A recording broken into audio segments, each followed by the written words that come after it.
Hey there, I am Christie Ruffino, former broke single mom turned CEO of two six-figure businesses and best-selling author with 15 books. But it wasn't always like this.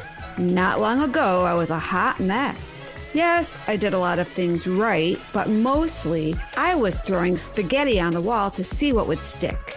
Fast forward past many failed attempts and a few incredible victories, I not only get to share what I've learned along the way, I get to bring together top influencers as they share their empowering stories, insider secrets, and valuable resources that can be used right now to step into your power. So, if you're an ambitious entrepreneur, or possibly one in the making, and you're looking to create a business and life that lights you up, well, then you're in the right place.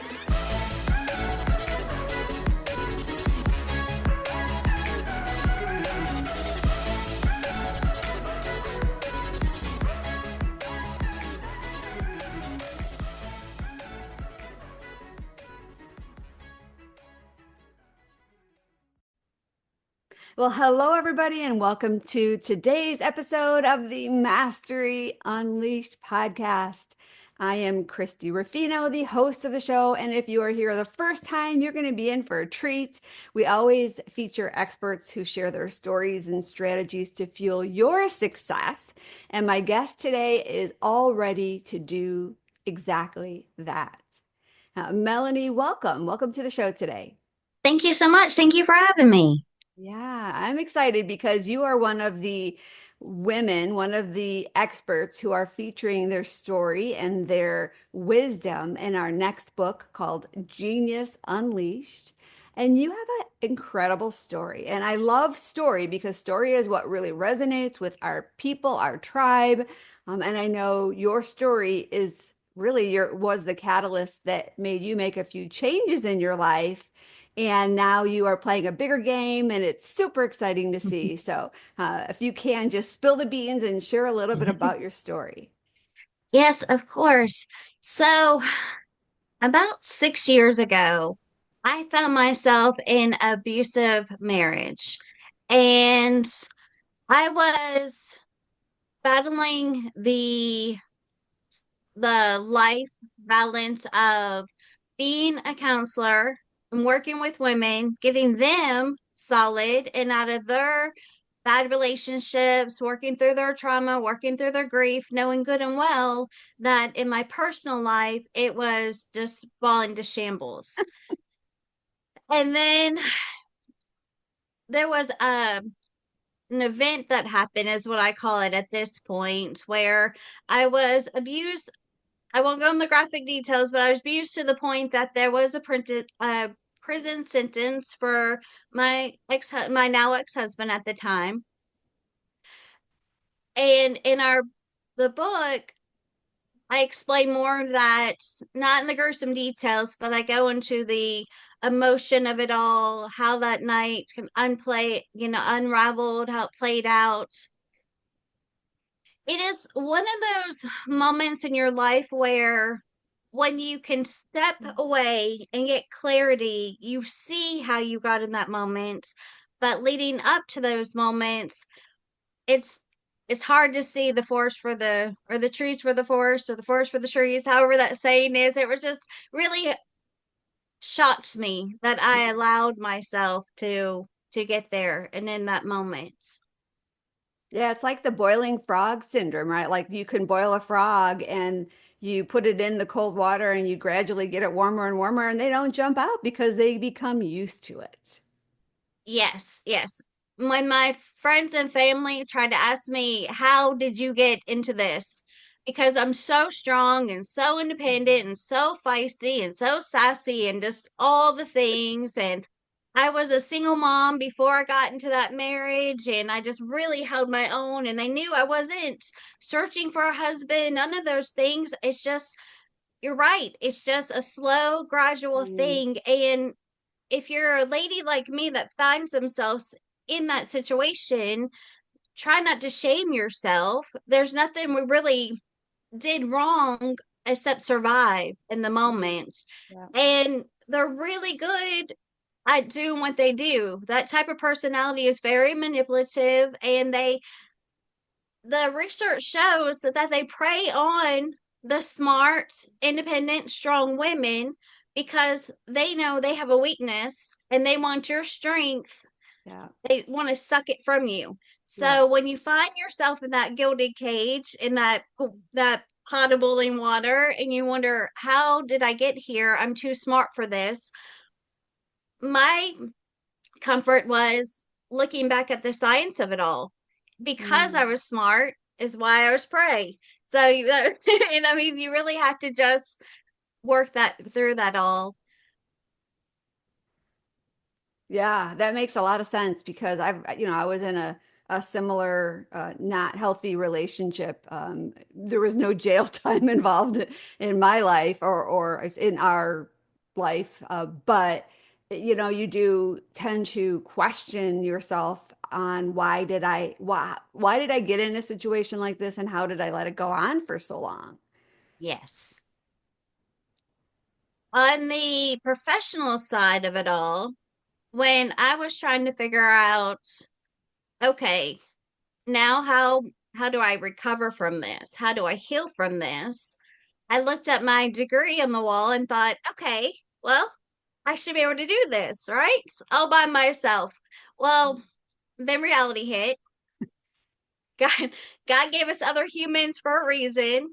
Yeah. There was a really beautiful story I heard it was actually on the television. There was a preacher my grandmother was listening to, and it was a major aha moment for me.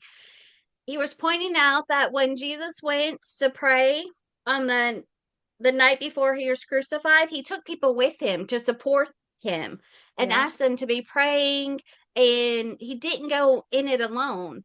So that reminded me, if God Mm. himself still needed support from other people, then why do we think we don't need support Mm. in the different aspects of our life? So that did lead me to seeking counseling, trying to seek help.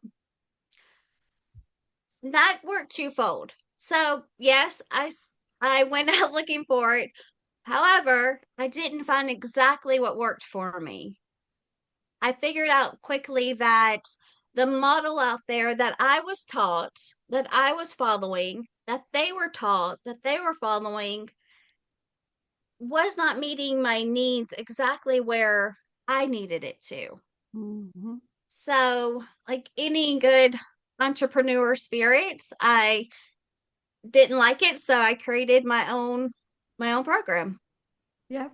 Yep. I know that's one of the things that, I went through after my divorce. I got in support groups and did a little therapy. And I just found that after a while, although at first it was super helpful, after a while, I didn't want to go back. I didn't want to be a part of it anymore because people were still wallowing in the mess instead of finding ways to get on the other side of it and talking Yeah. about the positiveness of it and the good things that came out of it and what we learned from it. And I think that's really a hard part of therapy is from my perspective, it wasn't as much about celebrating the wins and moving forward. It was almost kind of, it made me stay stuck for too long. Mm. I agree. I agree. And in my journey of working through, okay, why is this not working for me? Why do I feel exactly what you're saying? That these people want me to come here till the end of time, and that's not resonating with me. Mm, So, my first step was making a 6 week program where I was working more on the coaching model and really enjoying how that goes. And when I started working with other women and seeing that this model really works and other women appreciate that too, I started attracting people like me, meaning other strong women, other leaders, other entrepreneurs, especially in the counseling and therapy sector of it all, that agreed with me. Even though this is what we went to school for and this is what we've been taught, it's not really resonating with us. And it's not really resonating with a lot of our population either. And there's we feel called to do something bigger than what we've just been taught at school to do. Yeah.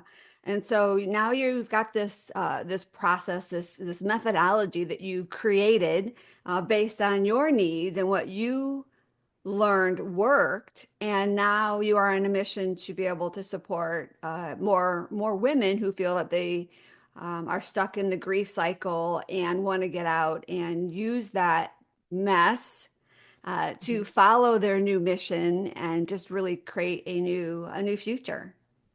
Yes. Yeah. And so if we have somebody in the audience right now that completely resonates with your story, what would be one piece of advice you could give them?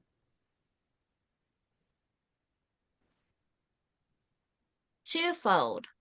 One, if they are counselor or therapist like myself, and they want something bigger than what we were taught in school, that they just the people come to you, they say it, you hear it, so on and so forth.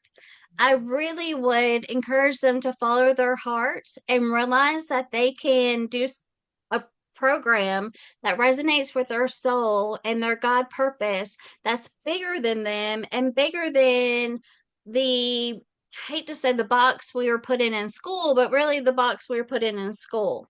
Yeah. Yeah. Yeah. Okay. And more of a woman to woman, if you find yourself just simply not feeling like yourself, because when as I was healing and as I was growing, I realized that I no longer was Melanie. I just wasn't. I had lost my identity, I lost my purpose. And step one would be reaching out to someone that can just help you start navigating through the loss, through the grief, through the pain, and just finding you again.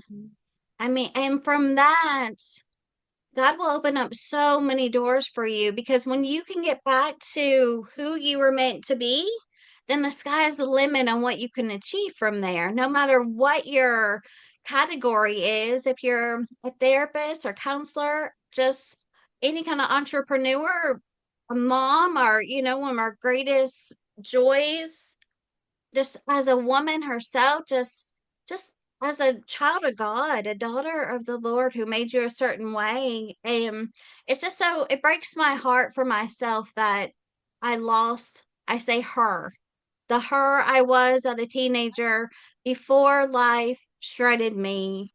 I would just really encourage women to today make a change, whatever that change means, to reach out to someone that can help them and hold their hands and to guide them back to who they're meant to be. Mm, that is so good. I know for me, I ended up by staying in the situation longer than I should have. You know, in hindsight, I see that now, but I did that because I thought I can deal with it. Like I can deal with it. I didn't want to turn my children's lives upside down by, getting out of it. And so I stayed with it for a while and I had a light bulb moment one day. And honestly, the first time I ever shared my story back in 2012, it was about this story. And it was, I had a light bulb moment and I realized, you know what? Yeah, I can deal with this.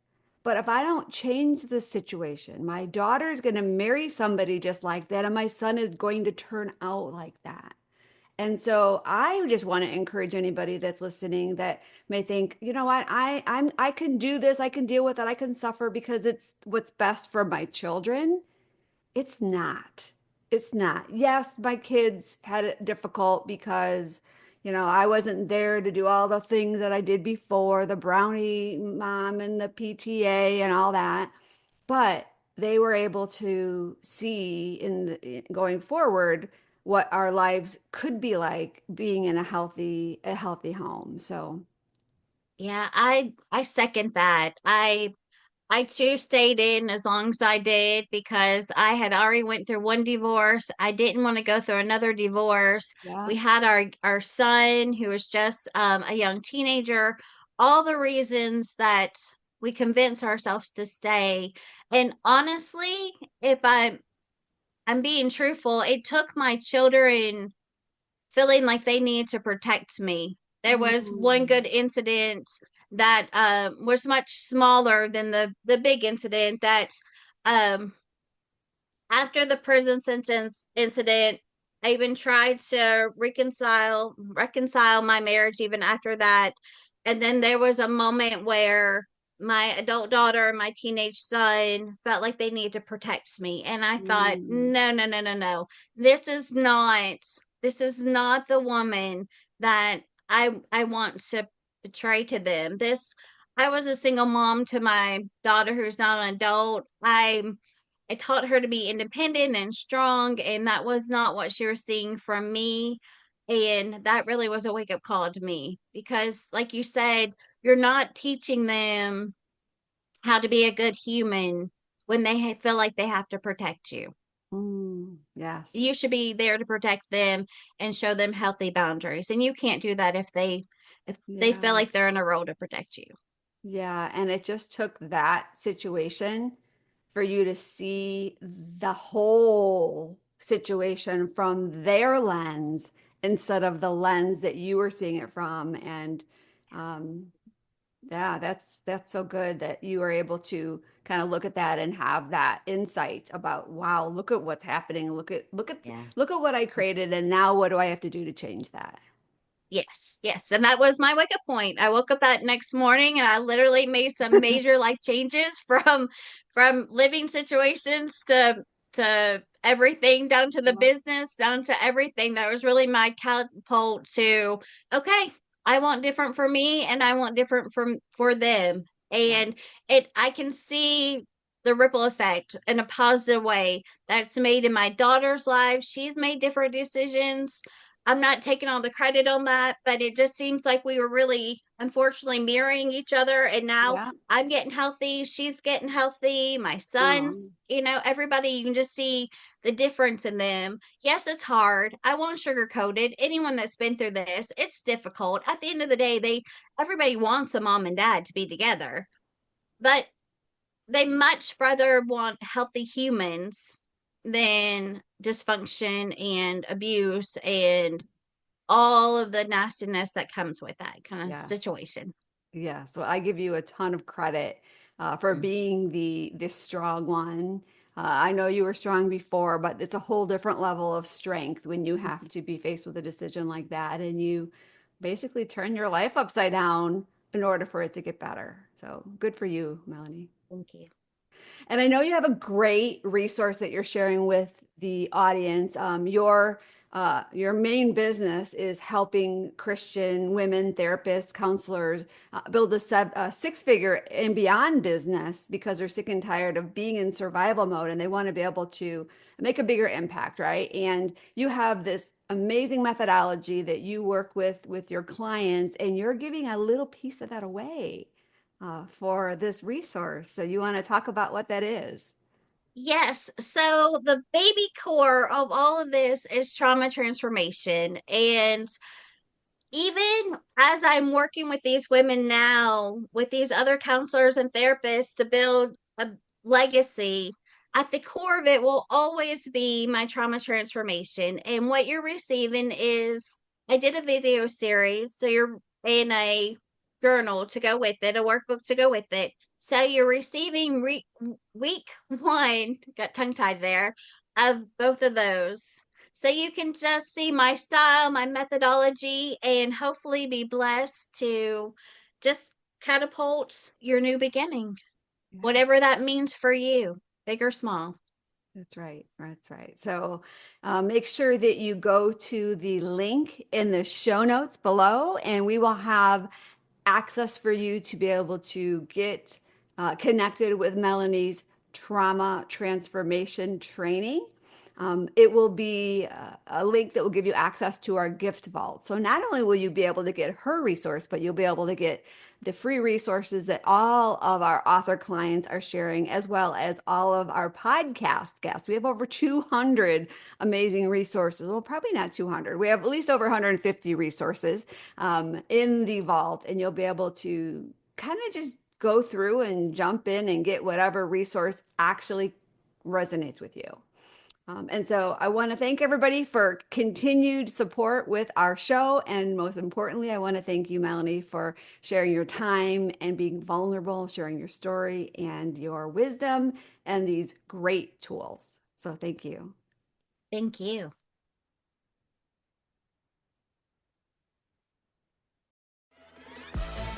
Thanks for listening to the Mastery Unleashed podcast, where we believe that everyone can have the business and life of their dreams by turning their mess into their greatest message and following their purpose to help the people who need their newfound wisdom and resources. To learn more, visit masteryunleashedpodcast.com.